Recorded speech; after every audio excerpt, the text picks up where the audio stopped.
Trump প্রশাসনের সেনা মোতায়েনের বিরুদ্ধে স্থানীয় সময় শনিবার যুক্তরাষ্ট্রের রাজধানী ওয়াশিংটন ডিসির রাস্তায় আন্দোলনে নামেন হাজারো মানুষ। বিক্ষোভকারীদের মধ্যে ছিলেন অভিবাসী থেকে শুরু করে ফিলিস্তিনি সমর্থকরাও। এ সময় প্ল্যাকার্ড হাতে নিয়ে ট্রাম্প বিরোধী নানা স্লোগান দেন তারা। একই দিন বিক্ষোভে ফেটে পড়েন শিকাগোবাসীও। কোনো ট্রাম্প নয়, কোনো সেনা নয় বলে স্লোগান দেন তারা। এর আগে ইলিনয় অঙ্গরাজ্যের গভর্নর ও ট্রাম্পের কড়া সমালোচক জে.বি. প্রিৎজকার অভিযোগ করে বলেন, মেক্সিকোর স্বাধীনতা দিবস ঘিরে আয়োজিত উৎসবগুলোতেই অভিবাসী বিরোধী অভিযানের ঝুঁকি রয়েছে। এর মধ্যে কিছু উৎসব বাতিলের ঘোষণা দিয়েছে সংশ্লিষ্টরা।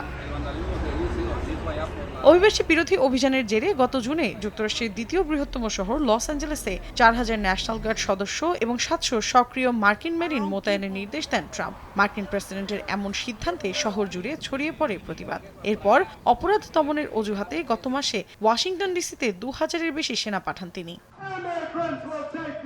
বিশেষজ্ঞরা বলছেন, রাজধানীতে এই পরীক্ষা চালিয়ে ট্রাম্প প্রশাসন অন্যান্য জায়গায়ও একই কৌশল প্রয়োগ করতে চাইছে। তাই এখনই প্রতিরোধ না করলে বিষয়টি সারা দেশে ছড়িয়ে পড়তে পারে বলে আশঙ্কা তাদের।